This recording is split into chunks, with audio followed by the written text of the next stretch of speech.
এটা আমিরে জামাত শহীদ নিজামী ভাইয়ের একটা কথা বলে শেষ করি এই পয়েন্ট। উনি বলতেন যে আমাকে যিনি টার্গেট নিয়েছেন তিনি জেলা আমির না, তিনি থানামির হিসাবেই তার জীবন শেষ করেছেন, মানে ওই অবস্থাতেই তার মৃত্যু হয়েছে। কিন্তু থানামির হিসাবে যিনি যে নিজামীকে টার্গেট করেছেন সেই নিজামীকে আল্লাহ যেই জায়গায় কবুল করেছেন, হতেই তো পারে। উনি এটা বুঝার জন্য বলতেন, আমাদের দাওয়াতি অভিযানের জন্য তিনি বলতেন যে তুমি এমনভাবে টার্গেট করো যে তোমার টার্গেটের মধ্যে যেন এমন লোক তৈরি হয় তোমার চেয়ে আমলওয়ালা লোক যেন সেখান থেকে বেরিয়ে আসে। বলতে পারছেন, তার মানে ব্রেন স্নায়ু সবই ঠিক আছে, নাম মনে আসতেছে, হাদিস মনে আসতেছে না। কপাল কতটা পুড়লে নাম মনে থাকে, হাদিস মনে থাকে না। এটার জন্যই তো কান্নায় ভেঙে পড়া উচিত। তখন চোখের পানি ফেলেছে আমার চোখের সামনে। আমি তার শুধু অনুভূতি, আমি তাকে কষ্ট দেওয়ার জন্য না, আমি শুধু অনুভূতিতে দেওয়ার জন্য বলেছি। এই যুক্তিতে তারা যারা আত্মতৃপ্তি খুঁজেন যে মাসুদ ভাই আপনার সামনে এসে বলতে পারতেছি না, কেন্দ্রীয় মেহমানের সামনে বলতে পারতেছি না, শুধু তার অনুভূতিতে দেওয়ার জন্য আপনার নামটা বলেন, বলে যে আমার নাম আবুল হোসেন। আমি বললাম তাহলে কপাল কতটা পুড়েছে আমার, যে আপনার কথাটা, আপনার নামটা মনে আছে, আল্লাহ রাসূল সাল্লাল্লাহু আলাইহি ওয়াসাল্লামের একটা বাণী আপনার ঠোঁটে আসছে না। আপনি কি রকম হবে, আমি কি রকম থাকবো, কিসের রকম?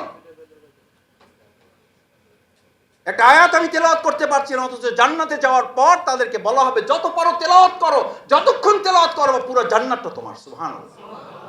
আর আমাদের তেলাওয়াত সূরা ইখলাস বললে সূরা নাস মনে থাকে না।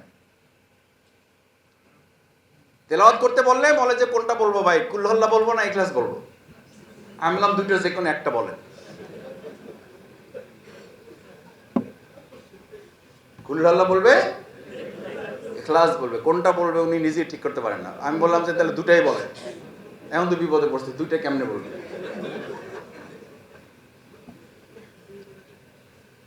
হাদিস, ইসলামী সাহিত্য, সাহিত্য অধ্যয়নে আমাদের অনেকের অনীহা আছে। ইসলামী সাহিত্য তো হলো আপনার চার্জের মতো, মোবাইল চার্জের মতো। মোবাইল দেখে একটা, যে যত মোবাইল ব্যবহার করেন তার চার্জ কি তত কম না বেশি? ব্যাকআপ লাগে না? কেন ব্যাকআপ লাগে? তাহলে দিনের কাজ যে যত বেশি করবেন জ্ঞান তার তত কম লাগবে না বেশি লাগবে? এটা অস্বীকার করেন কেন? এই জন্য ছাত্র জীবনে আমরা মোটরসাইকেল কাউরে দিলে বলে দিতাম তেল তোলেন না তোলেন এটা আপনার দায়িত্ব, মোবিল নিজ দায়িত্বে তুলে নেবেন। এটার অর্থ কি বলেন? মোটরসাইকেল চালান না এরকম তো কেউই নেই এখানে, 2-4 জন থাকতে পারেন। এই ব্যাখ্যা আমি প্রথম দিকে আমি বুঝতে পারতাম না। দায়িত্বশীলরা বলে দিত তেল নিজ দায়িত্বে তুলবেন না ওটা আপনার ব্যাপার। মানে কি? ওটা আপনি চাললে রাখবে, কিন্তু মোবিলটা মনে করে তুলে নেবেন। কারণ হলো শুধু তেল দিয়ে মোটরসাইকেলটা চলবে কিন্তু ইঞ্জিনটা কি হয়ে যাবে? নষ্ট হয়ে যাবে। এই জন্য মোবিলটা দেখে তুলে নেবেন।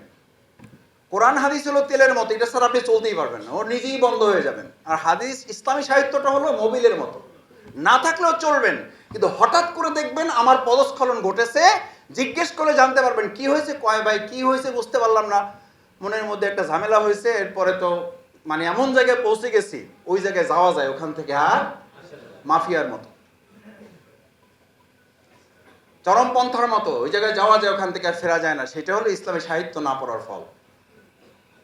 এই জামানাটা এত বড় ফিতনার জামানা, যে জামানা সম্পর্কে রাসূল সাল্লাল্লাহু আলাইহি সাল্লাম আগাম সতর্কতা দিয়েছেন যে মানুষ তার ঈমান বাঁচাবার জন্য একটা বকরি অথবা কোনো একটা গৃহপালিত পশু নিয়ে সে লোকালয় ছেড়ে পাহাড়ের এলাকায় চলে যাবে, যেখানে কোনো মানুষজন নাই, কোনো ঝামেলা নাই, এরকম এলাকা সে খুঁজবে। আসলে খুঁজবে না, খুঁজতে শুরু করছে।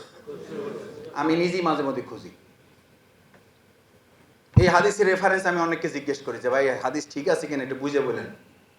কারণ দেখতেছি রাসূল সাল্লাল্লাহু আলাইহি সাল্লামের এই বক্তব্যের সাথে আমাদের জীবন মিলে যাচ্ছে। বহু আগে 1400 বছর আগে রাসূল সাল্লাল্লাহু আলাইহি সাল্লাম এটা বলে রেখেছে। মানুষ এত ফিতনায় জর্জরিত হবে, এত সমস্যার সম্মুখীন হবে, সব থাকবে, শুধু তার প্রশান্তিটাই থাকবে না, সে অস্থিরতায় ভুগবে। ভুগবে না ভুগতেছি? ভুগতেছি। সব আছে কিন্তু কিছুই যেন নাই। সেখান থেকে বাঁচার জন্য আপনি যত বেশি ইসলামী সাহিত্য চর্চা করবেন তত অন্তরটা প্রশান্তিতে ভরা থাকবে। জামাতে নামাজ, এটা কি জামাতের কাজ না এটা ইসলামের কাজ? এটা কেন বলেন? কেন আমরা বলি যে এটা রোকন হওয়ার জন্য? এটা তো রোকন হওয়ার জন্য না। জামাতে নামাজ না পড়লে তো আপনার নামাজই হবেন। ইকামুস সালাত এর অর্থই হলো নামাজ জামাতের সাথে পড়া। আদাউস সালাত, ইকরাউস সালাত, নামাজ পড়ো, সালাত আদায় করো, এগুলো কোথাও নাই। যত জায়গায় সালাতের কথা বলা আছে, সালাতের শব্দই হলো আকিমুস সালাতের অর্থ হলো জামাত কায়েম করো। এটা তিনজন না হলে, দুইজন না হলে কমপক্ষে তো কায়েমই হবে না। এই সালাতের ব্যাপারে বলা হয় যে আসমান এবং জমিনের মাঝখানে মুআল্লাকাতে ফিস সামাই ওয়াল আরদ, এটা আসমান এবং জমিনের মাঝে কি থাকে? ঝুলন্ত থাকে। এটা আদায় হইতেও পারে, নাও হইতে পারে। আপনি ঝুঁকি কিভাবে নেবেন? আপনি এমন একটা চাকরি করবেন যেই চাকরিতে বেতন হইতেও পারে, নাও হইতে পারে। আপনি এমন একটা ব্যবসা করবেন যে ব্যবসায় প্রফিট হইতেও পারে, নাও হইতে পারে।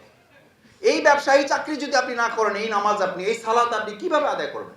যে সালাতের ব্যাপারে বলা হচ্ছে আসমান এবং জমিনের মাঝখানে। সব সময় আমরা রাসূল সাল্লাল্লাহু আলাইহি ওয়াসাল্লামকে বলি রুহামা বাইনাহুম, আমরা সব সময় বলি রহমাতুল লিল আলামিন, কিন্তু এই রহমাতুল লিল আলামিন সালাতের ব্যাপারে বলেছে। যদি আমি জানতাম যে ওই ঘরে কোনো নারী এবং শিশু নাই, তাহলে আমি ওখানে আজান হওয়ার পর নির্দেশ দিতাম ওই ঘরে কি জ্বালাই দাও। এটা কি রুহামার কথা? এটা কি রহমাতুল আলামিনের কথা? ইয়েস, ইয়েস, এটা রহমাতুল আলামিনের কথা। কেন? এই দুনিয়ার আগুনের চেয়ে জাহান্নামের আগুন অনেক বেশি তার জন্য যন্ত্রণাদায়ক। সেখান থেকে আল্লাহ রাসূল তাকে বাঁচাতে চান। দাওয়াতি টার্গেট সাক্ষাৎ কেন? দাওয়াতি টার্গেট সাক্ষাৎ এই জন্য করবেন যে আপনার এই দাওয়াতের মাধ্যমে এমন লোক তৈরি হবে, আপনি পৃথিবী থেকে তো মৃত্যুবরণ করবেন, আমি তো করবই, কিন্তু এই লোকগুলো আপনার জন্য হবে সাদাকায়ে।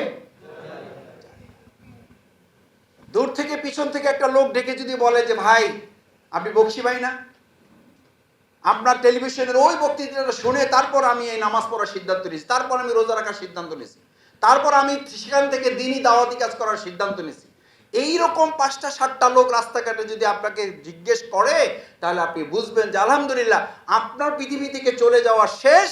তার অর্থ আমল শেষ না, আপনি চলে যাওয়া শেষ, কিন্তু আমল কিয়ামত পর্যন্ত। এই ব্যবসা যদি আমি না বুঝি, এই ব্যবসা যদি আপনি না বুঝেন, এর চেয়ে সহজ ব্যবসা পৃথিবী তার কে আপনাকে বুঝাবে? আল্লাহ সেটা বুঝাচ্ছেন আপনাকে। হাল আদুল্লুকুম আলা তিজারাতিন তুনজিকুম মিন আযাবিন আলিম, এমন ব্যবসার কথা বলবো তুমি চলে যাবা, কিন্তু তোমার ব্যবসা চলমান থাকবে, তোমার আমল চলমান থাকবে। বনী ইসরায়েলের এক যুবককে হাজির করা হয়েছে। সে হাদিস মুসলিম শরীফের হাদিস, বুখারীর হাদিস, মুত্তাফাকুন আলাই।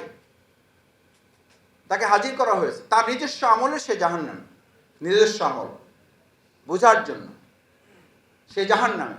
ফেরেশতাদেরকে নির্দেশ দিলেন আল্লাহ তাআলা, দেখো আর কিছু আছে, তার আর কিছু আছে না আছে এটা আল্লাহ জানেন না, জানেন না।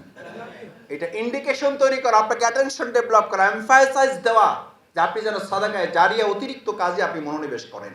এটার জন্য এটাকে আলাদা করে কন্ট্রিবিউট করা হয়েছে। ফেরেশতারা বলেন আছে, বলছে নিয়ে আসো। তার এমন আমল নিয়ে আসা হলো যে আমলে দেখা গেল তার কোনো তাহাজ্জুদ কাজা নেই, অথচ সে বলতেছে আমি কোনো তাহাজ্জুদই পড়িনি। তার আমল নামায় দেখা গেল কয়েকশো কোটি টাকা জাকাত আছে, সে বলছে আমি তো কোনো, আমার তো জাকাতই ফরজ হয়নি। সে অবাক। আল্লাহ তাআলা ফেরেশতাদেরকে জিজ্ঞেস করলেন কি ব্যাপার?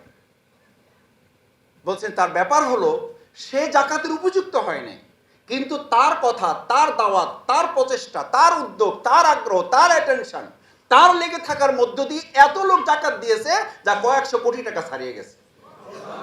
সে মানুষকে এমন দিনের দাওয়াত দিয়েছে যে সে হয়তো তাহাজ্জুদ পড়তে পারে নাই সব সময়, কিন্তু এমন লোক তৈরি করেছে যারা প্রতি রাত তাহাজ্জুদে কাটিয়েছে।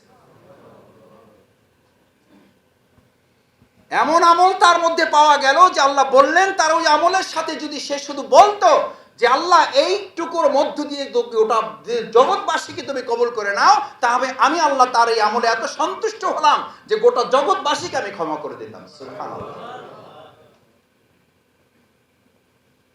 তাও আপনি দাওয়াতি কাজ করবেন না, তাও টার্গেট নেবেন না। এটা আমিরে জামাত শহীদ নিজামী ভাইয়ের একটা কথা বলে শেষ করি এই পয়েন্ট। উনি বলতেন যে আমাকে যিনি টার্গেট নিয়েছেন তিনি জেলা আমির না, তিনি থানামির হিসাবেই তার জীবন শেষ করেছেন, মানে ওই অবস্থাতেই তার মৃত্যু হয়েছে। কিন্তু থানামির হিসাবে যিনি যে নিজামীকে টার্গেট করেছেন, সেই নিজামীকে আল্লাহ যেই জায়গায় কবুল করেছেন, হতেই তো পারে। উনি এটা বুঝার জন্য বলতেন, আমাদের দাওয়াতি অভিযানের জন্য তিনি বলতেন যে তুমি এমনভাবে টার্গেট করো যে তোমার টার্গেটের মধ্যে যেন এমন লোক তৈরি হয়, তোমার চেয়ে আমলওয়ালা লোক যেন সেখান থেকে বেরিয়ে আসে। দাওয়াতি টার্গেট কর্মী টার্গেট, সদস্য টার্গেট, কর্মীর যোগাযোগ, এই কাজগুলো আপনি যখন রোকন হতে যাবেন তখন আপনাকে একটা ফর্ম দেওয়া হবে। সেখানে আপনাকে এটা বলা হবে আপনি যে অনেক কিছু করেছেন, এবার কাজের রেজাল্ট বলেন, কয়জন কর্মী বৃদ্ধি করেছেন। আমার ইউনিভার্সিটির এক সাথী সবসময় বলতো, কয় যে মাসুদ ভাই আপনাদের একটা গবেষণা আছে, আমাদের একটা গবেষণা আছে, সাথী থেকে যে সদস্য হই না কারণ আছে। আমি বললাম কারণটা কি?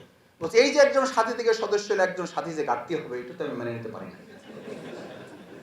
তখন তারে কি বুঝাবেন আপনি? এটা বিরাট গবেষণা। তা আমি বললাম তুমি যে সাথী থেকে সদস্য হওয়ার সময় তোমারে বলা হয়েছে তুমি কমপক্ষে 10 জন কর্মী, কমপক্ষে 3 জন সাথী প্রার্থী বানাইয়া তারপর তোমারে সদস্য বানানো হবে, এটা কি তুমি জানো? বলছে এটা জানি, কিন্তু এটা তো আমল করতে পারি না। কারণ সে ধরে নিয়েছে যে সে আপনি কর্মী থেকে সাথী হলে, কর্মী থেকে রোকন হলে একজন কর্মী ঘাটতি হবে, এই কারণে আপনি কর্মী হচ্ছেন না। মুসলমানের এক কথা, সকালবেলা বিকাল 2 বেলা কথা আমি বলি না, কর্মী ছিলাম, কর্মী আছি, কর্মী ইনশাআল্লাহ। সম্মানিত ভাইয়েরা, আমি আপনাদের আর কষ্ট বাড়াতে চাই না। তাহলে স্ট্যান্ডার্ড মানের রিপোর্টটা আমরা পারিবারিক বৈঠক, সময়দান, সাংগঠনিক বৈঠকগুলো যোগদান, ময়দানে কর্মসূচি, আলহামদুলিল্লাহ এগুলো সব আপনার রিপোর্টের সংরক্ষণ, আত্মসমালোচনা, নিসাব, বাইতুল মালের ব্যাপারে মুজিব ভাই কথা বলেছেন, আমরা পারবো এগুলো ইনশাআল্লাহ। ব্যক্তিগত রিপোর্ট আমরা আজকে কত তারিখ? এই যে 10 তারিখ, বিগত দিন যা গেছে গেছে, চলমান রিপোর্ট আছে, ওটাকে আরো গতিশীল এবং অর্থবহ রিপোর্ট, আর যাদের নাই আমরা সিদ্ধান্ত নেব আজকের রিপোর্ট যোগ করে 6 মাসের রিপোর্ট এমন হবে যে আজকে যদি 6 জানুয়ারি হয় তাহলে 6 জুলাইয়ের মধ্যে এই আজকে এখানে 1100-র উপরে ভাইরা আছেন। কত? 1100-র উপরে ভাইরা আছেন। দেখেন আল্লাহ তাআলা তো বলেছেন নাসর, ফাতে, এবং তার মধ্যে আমি আরেকটা বরকত দেই যে দলে দলে লোকরা তোমাদের সাথে অংশগ্রহণ করবে। এটা কার ওয়াদা? আমরা আজকে আল্লাহে, আবার বলছি, আমরা আজকে টার্গেট করেছিলাম 500 থেকে 600, আমরা টার্গেট হয়ে গেছে ডাবল চলে আসছেন আপনারা। এটা কার ফয়সালা? আল্লাহর ফয়সালা। সুতরাং আসছেন যেহেতু আপনাদেরকে আল্লাহ তাআলা বাছাই করে নিয়ে আসছেন, টার্গেট করে নিয়ে আসছেন।